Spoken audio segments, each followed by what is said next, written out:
Hello बच्चों, आपका हमारे यूट्यूब चैनल आरती एजुकेशन क्लासेस में स्वागत है। आज के वीडियो में हम 8th ग्रेड अभ्यास पुस्तिका की कक्षा 5 के गणित विषय के पाठ 1 मछली उछली पर आधारित प्रश्न उत्तर देखेंगे। आप सभी को राज्य शिक्षा केंद्र से 8th ग्रेड की पाठ्य पुस्तकें उपलब्ध हो चुकी है। तो उसमें सबसे पहले हम देखेंगे 8th ग्रेड वर्क बुक की प्रश्नोत्तर पुस्तिका कक्षा 5 विषय गणित।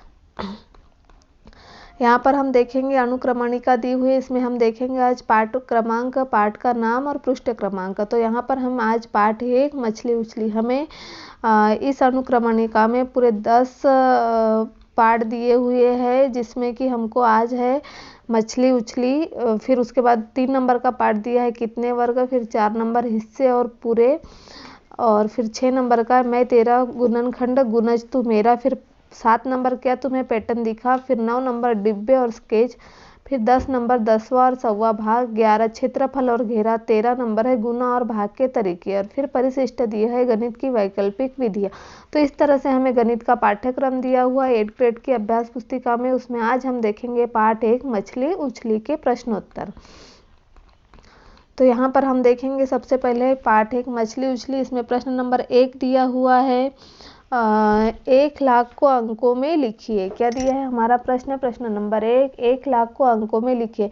इस प्रश्न की समझ के लिए गणित का जादू कक्षा 5 पृष्ठ क्रमांक 10 देखें। यहाँ जो है अंकों का हमें हमारी पाठ्य पुस्तक जो है उसमें पृष्ठ क्रमांक 10 पर दिखेगा। यहाँ पर देखो हमको 1 लाख क्या करना है, अंकों में लिखना है। 1 लाख हिंदी में ऐसा लिखा है, अब अंकों में हम लिखना है तो 1 के आगे हमें 5 शून्य लगाना है। जैसे कि हम देखेंगे, यहाँ पढ़कर बताएंगे आपको इकाई, दाही, सैकड़ा, हजार, 10,000 और लाख। तो इस तरह हमने यहाँ 1 लाख लिखा, 1 के आगे 5 शून्य जो हो गया 1 लाख, है ना। तो इस तरह से हमने 1 लाख को अंकों में लिखे, प्रश्न को हल किया। 1 लाख बराबर 1 लाख हमने यहाँ अंक में लिखकर बता दिए। देखिए फिर से बता देते, इकाई, दाही, सैकड़ा, हजार, 10,000 और लाख। इस तरह हमने इस प्रश्न को हल कर दिया। फिर है हमारा ब नंबर 1 करोड़ की संख्या में कितने शून्य होते हैं। तो जैसे हमने लाख को लिखा वैसे हमको लिखना है। अब कितने शून्य होता है ये पूछा इस प्रश्न में। तो 1 करोड़ की संख्या में 7 शून्य होते हैं। इस प्रश्न की समझ के लिए गणित का जादू कक्षा 5 की पृष्ठ क्रमांक 10 देखे दिया हुआ है। आप उसमें भी देख सकते हैं, उसमें आप और अच्छे से समझ पाएंगे। यहाँ पर देखिए 1 के आगे कितने शून्य लगाए हमने, 1 2 3 4 5 6 7। इकाई, दाही, सैकड़ा, हजार, 10,000, लाख, 10 लाख, फिर 1 करोड़। तो इस तरह से हमने 7 शून्य लगाए, 1 2 3 4 5 6 7। तो इस तरह हमने 1 करोड़ को अंकों में, 1 करोड़ की जो संख्या है अंकों में लिखी, उसमें कितने शून्य होते हैं, 7 शून्य, जो कि यहाँ लिख कर बता दें। फिर हमारा अगला प्रश्न है प्रश्न नंबर 2, 1 बोरी में 50 किलोग्राम चावल है। ऐसे ही 8 बोरियों में कुल कितने किलोग्राम चावल आएगा। तो हमें यहाँ क्या करना होगा, गुना करना होगा। 1 बोरी में 50 किलोग्राम, तो 50 गुना हम 8 करेंगे तो कितने किलोग्राम चावल आएगा। जो आएगा उसका उत्तर वह उतने किलोग्राम चावल 8 बोरियों में आएगा। अब देखिए हमको यहाँ क्या दिया, इस प्रश्न की समझ के लिए गणित का जादू कक्षा 5 का पृष्ठ क्रमांक 9, 11, 12, 14, 15 देखिए। तो आपको ये गुना की समझ वाले जो प्रश्न है वो बहुत अच्छे से समझ में आ जाएंगे। यहाँ हमने आपको हल करके बताया है। देखिए 1 बोरी में चावल कितना होता है, 50 किलोग्राम, है ना। इसलिए चूंकि 1 बोरी में चावल बराबर 50 किलोग्राम, इसलिए 8 बोरी में चावल कितना होता है। तो हम क्या करेंगे, यहाँ गुना करेंगे। 50 गुना 8 बराबर 400 किलोग्राम, है ना। तो अतः 8 बोरियों में 400 किलोग्राम चावल आएगा। ये हमने यहाँ पर लिखा। देखिए हमको प्रश्न क्या पूछा, 1 बोरी में 50 किलोग्राम चावल है, तो ऐसे ही 8 बोरियों में कुल कितने किलोग्राम चावल आएगा। 1 बोरी में चावल बराबर 50 किलोग्राम, तो हमने यहाँ क्या किया, 8 का गुना किया। 8 बोरी में चावल 50 गुना 8, तो कितना आ जाएगा, 400। 8 पंचे 40। देखिए हम आपको यहाँ मौखिक बता देते हैं, 8 पंचे 40 का 40 और 1 शून्य का 1 शून्य, तो 400 किलोग्राम। अतः 8 बोरियों में 400 किलोग्राम चावल आएगा। इस तरह आप इस प्रश्न को हल कर सकते बच्चों। अब हम अगला प्रश्न देखेंगे, प्रश्न नंबर 3, यदि दूध की कीमत 50 रुपये प्रति लीटर है तो 2000 रुपये में कितने लीटर दूध आएगा। हमें देखिए यहाँ क्या करना है, यहाँ हमें भाग करना है। यदि दूध की कीमत 50 रुपये प्रति लीटर है तो 2000 रुपये में कितना लीटर दूध आएगा। इस प्रश्न की समझ के लिए आपको गणित का जादू कक्षा 5 पृष्ठ क्रमांक 11, 12, 13 देखेंगे, जिसमें कि हमको भाग के सवाल दिए हुए हैं। तो यहाँ पर हम देखेंगे 50, चूंकि 50 रुपये बराबर 1 लीटर दूध आता है। हमारे प्रश्न में क्या दिया है, दूध की कीमत 50 रुपये प्रति लीटर यानी 1 लीटर। तो हमने चूंकि में लिखा 50, चूंकि 50 रुपये बराबर 1 लीटर दूध आता है। 50 रुपये में कितने लीटर दूध आता है, 1 लीटर दूध आता है। तो हमको 2000 रुपये में, अब देखिए हमको क्या करना है, यहाँ पर 2000 का भाग कैसे देना है, 50 से देना है, तब हमारा जो उत्तर आएगा उतने लीटर दूध होगा। तो हमने यहाँ जमाया है, देखो चूंकि 50 रुपये में 1 लीटर दूध आता है, इसलिए 2000 रुपये में बराबर 2000 भागित 50। तो हमने एक शून्य से एक शून्य काट दिया यहाँ पर। फिर हमने 5 का भाग 200 में दिया तो कितना, 40 का भाग गया, तो हमने यहाँ 40 लिखा, और ये लीटर तो कितना हो गया, 40 लीटर, 40/1 यानी 40 लीटर। अतः 2000 रुपये में 40 लीटर दूध आएगा। तो हमारा प्रश्न क्या है, यदि दूध की कीमत 50 रुपये प्रति लीटर है तो 2000 रुपये में कितने लीटर दूध आएगा। तो यदि 50 रुपये प्रति लीटर दूध के हिसाब से 2000 रुपये में 40 लीटर दूध आएगा। इस तरह से हमने प्रश्न नंबर 3 हल किया। अब हम अगला प्रश्न देखते हैं, प्रश्न नंबर 4। यदि अंगूर में से किशमिश बनाने पर उसका वजन 1/3 रह जाता है तो 12 किलोग्राम अंगूर से कितनी किशमिश बनेगी। इस प्रश्न की समझ के लिए गणित का जादू कक्षा 5 पृष्ठ क्रमांक 10, 12, 14 देखिए बच्चों हमारा प्रश्न क्या है। प्रश्न नंबर 4, यदि अंगूर से किशमिश बनाने पर उसका वजन 1/3 रह जाता है तो 12 किलोग्राम अंगूर से कितनी किशमिश बनेगी। चूंकि 12 किलोग्राम अंगूर में किशमिश कितना है, 1/3। तो हम यहाँ कैसे हल करेंगे, 12 गुणित 1/3। तो 3 का भाग हम 12 में देंगे तो 3 का भाग 4 से जाएगा, तो यहाँ क्या हो जाएगा 4। तो अतः 12 किलोग्राम अंगूर में 4 किलोग्राम किशमिश बनेगी। इस तरह से हमने इस प्रश्न नंबर 4 को हल किया। अब हम प्रश्न नंबर 5 हल करते हैं। एक कार 1 घंटे में 60 किलोग्राम की दूरी तय करती है तो वह 2.5 घंटे में कितनी दूरी तय करेगी।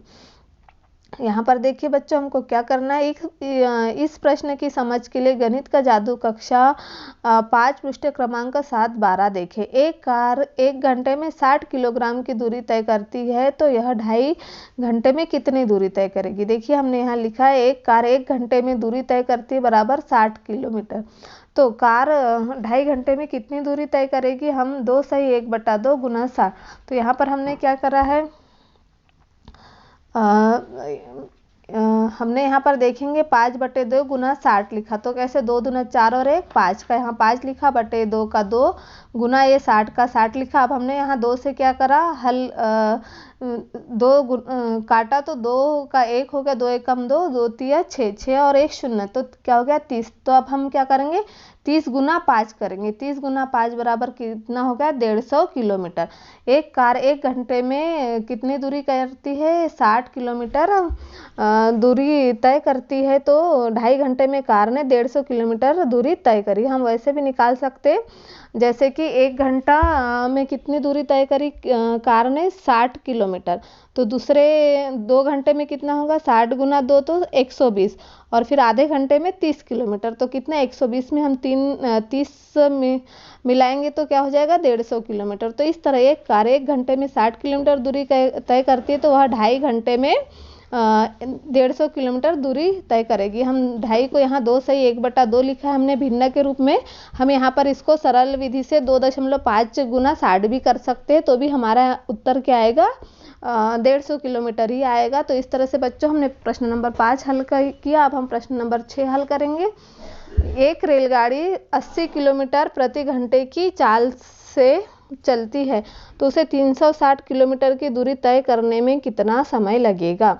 इस प्रश्न को हल करने के लिए हमारी समझ के लिए हम गणित का जादू कक्षा 5 पृष्ठ क्रमांक 6, 7, 9 देख सकते हैं।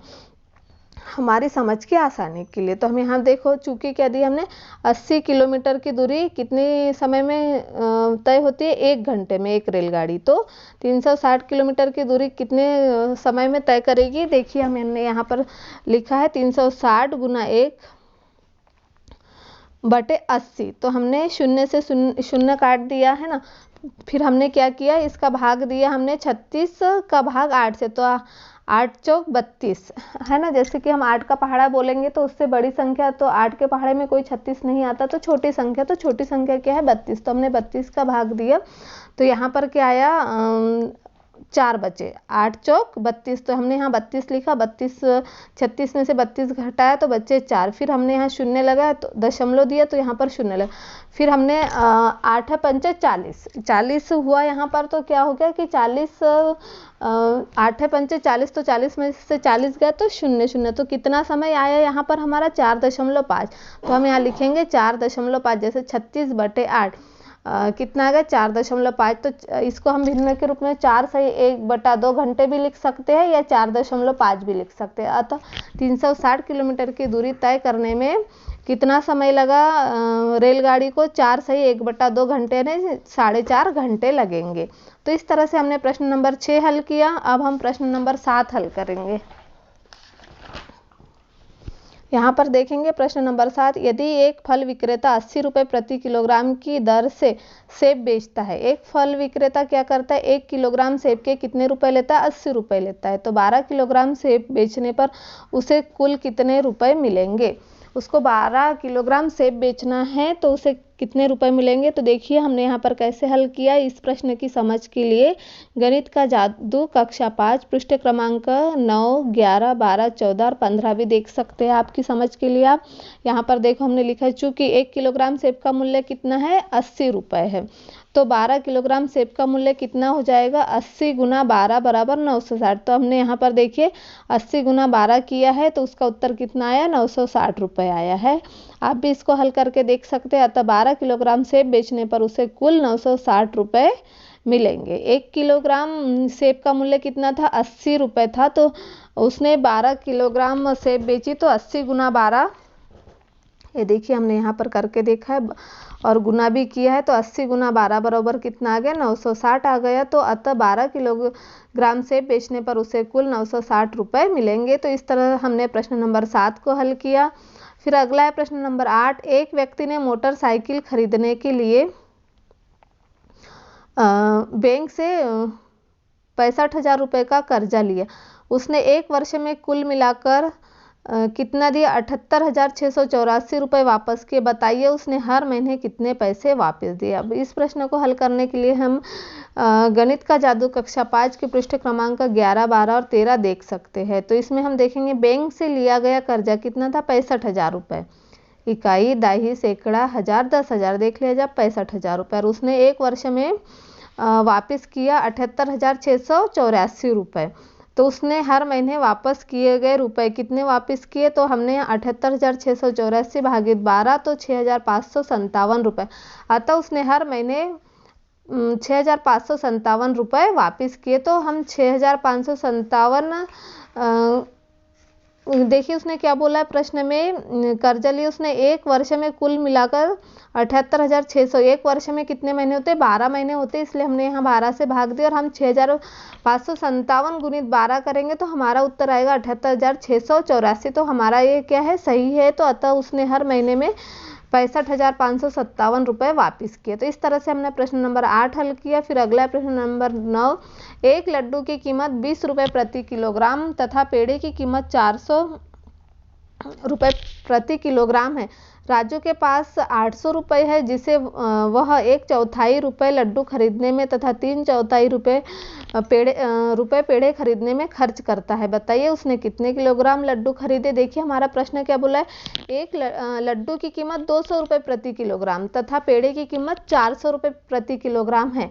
राजू के पास 800 रुपये है, जिससे वह 1/4 रुपये लड्डू खरीदने में तथा 3/4 रुपये पेड़े खरीदने में। तो अभी हमको 800 रुपये रुपए के क्या करना पड़ेगा, सबसे पहले 1/4 रुपए निकालना पड़ेगा और 800 रुपए के 3/4 रुपए निकालना पड़ेगा। फिर हमें इन प्रश्नों के उत्तर मिलेंगे। हमारा प्रश्न क्या है, उसने कितने किलोग्राम लड्डू खरीदे, उसने कितने किलोग्राम पेड़े खरीदे और उसने कितने किलोग्राम लड्डू एवं पेड़े खरीदे, यानी उसने कितने पैसे पूरे खर्च किए मिठाई खरीदने में। तो इस प्रश्न के हल के लिए हम पृष्ठ क्रमांक 12 कक्षा 5 के गणित का जादू देख सकते हैं। और देखिए हमने कैसा हल किया इसे। इसमें हमने देखो राजू के पास कुल रुपए कितने, 800 रुपए। अब हमको 800 रुपए का क्या करना है, सबसे पहले 1/4 रुपए निकालना है, क्योंकि उसने लड्डू खरीदने के लिए 1/4 और पेड़े खरीदने के लिए 1/4 और लड्डू खरीदने के लिए 3/4 रुपए खर्च किए। तो हम सबसे पहले क्या निकालेंगे, 1/4। तो राजू के पास कुल कितने थे, 800 रुपए। तो 800 रुपए का 1/4 यानी 1/4। तो हमने लड्डू खरीदने में खर्च कितना हुआ, 800 गुना 1/4, तो कितना बचा, 200 रुपए। देखिए हम 4 का भाग दिया हमने, तो यहाँ कितना आया, 4 दूना 8 और ये 200 रुपए हो गए। फिर पेड़े खरीदने के लिए कितना खर्च किया, 800 गुना 3/4। तो हम जब 3/4 का भाग देंगे 800 में तो क्या आ जाएगा हमारा, 200 रुपये। देखिए यहाँ पर 4 दूने 8, तो ये 200 रुपये हो गए। तो इस तरह से हमने 200 गुना 3 करा तो क्या हो गया, 600 रुपये हो गए। तो यहाँ पर हमको क्या पूछा है, जिसमें वहाँ 1/4 रुपये लड्डू खरीदने में तथा 3/4 रुपये पेड़े खरीदने में खर्च करता है। तो ये हमारे लड्डू की कीमत कितने हो गई, 200 रुपये किलो हो गई और पेड़े की कीमत 400 रुपये किलो हो गई। तो हम यहाँ क्या बताएंगे, उसने कितने किलोग्राम लड्डू खरीदे। तो उन्होंने लड्डू खरीदने के लिए कितने पैसे खर्च किए, 200 रुपये। तो उन्होंने 1 किलोग्राम लड्डू खरीदे और उन्होंने पेड़े कितने खरीदे, 1.5 किलोग्राम। पेड़े 1.5 किलोग्राम कैसे खरीदे, क्योंकि देखिए 400 रुपये का 1 किलो, तो फिर उसमें 600 रुपये का उन्होंने पेड़े खरीदे, क्योंकि पेड़ों के लिए उन्होंने 3/4 रुपये खर्च किए थे। तो इसीलिए हमने क्या किया, उसका 400 में और कितना 200 रुपये मिलाए तो कितना हो गया, 600 रुपये। तो इस तरह से उन्होंने 1.5 किलोग्राम पेड़े खरीदे। और उसने कितने किलोग्राम लड्डू एवं पेड़े खरीदे, तो उन दोनों को मिला के क्या हो गया, 2.5 किलोग्राम। 1 किलोग्राम उन्होंने लड्डू खरीदे और 1.5 किलोग्राम पेड़े खरीदे, तो दोनों मिलाकर 2.5 किलोग्राम हो गए, जो कि उनने 800 रुपये में पूरी मिठाई खरीदी। तो इस तरह से हमने प्रश्न नंबर 9 को हल किया बच्चों। अब हम अगला देखेंगे, प्रश्न नंबर 10। एक पानी की टंकी बनाने में लगने वाले खर्च का विवरण निम्नानुसार है। देखिए इसमें क्या दिया हुआ है, एक पानी की टंकी बनाने में लगने वाला खर्च का विवरण निम्नानुसार है। तो इस प्रश्न की समझ के लिए गणित का जादू आप कक्षा 5 का पृष्ठ क्रमांक 14-15 देख सकते हैं। यहाँ पर देखेंगे सामग्री में क्या दिया हुआ है, ईंट, सीमेंट, रेत, सरिया जो लोहे की छड़ होती है वो, और यहाँ मजदूरी जो काम करेंगे उनको कितना पैसा लगा। और फिर यहाँ मात्रा दी है 500 किलोग्राम, 7 बोरी, ईंटें कितने लगी 500, और सीमेंट 7 बोरी लगा, रेत 1 ट्रॉली, सरिया 40 किलोग्राम और कुल मजदूरी उन्होंने बस कुल मजदूरी लिखा है। फिर अगला है कीमत 1200 रुपये प्रति हजार। 1000 की ईंटें कितनी हो गई, 1200 रुपये की 1000 ईंटें, तो यहाँ 500 ईंटें कितने की होगी, 600 रुपये की, तो हमने यहाँ 600 रुपये लिख। फिर उन्होंने क्या दिया है, 7 बोरी, 325 रुपये प्रति बोरी। तो हम 325 का गुना 7 में करेंगे तो क्या आ जाएगा, 2275 रुपये यहाँ आ जाएगा। फिर अगला है रेत 1 ट्रॉली, तो 5500 रुपये 1 ट्रॉली, तो यहाँ तो 1 ट्रॉली के पैसे पूरे 5500 रुपये लिखेंगे। फिर यहाँ 40 किलोग्राम, तो 45 रुपये प्रति किलो के हिसाब से उन्होंने क्या खरीदी, सरिया खरीदी। तो 45 गुना 40 करेंगे तो 1800 रुपये आएगा। फिर आएगा मजदूरी, 15,000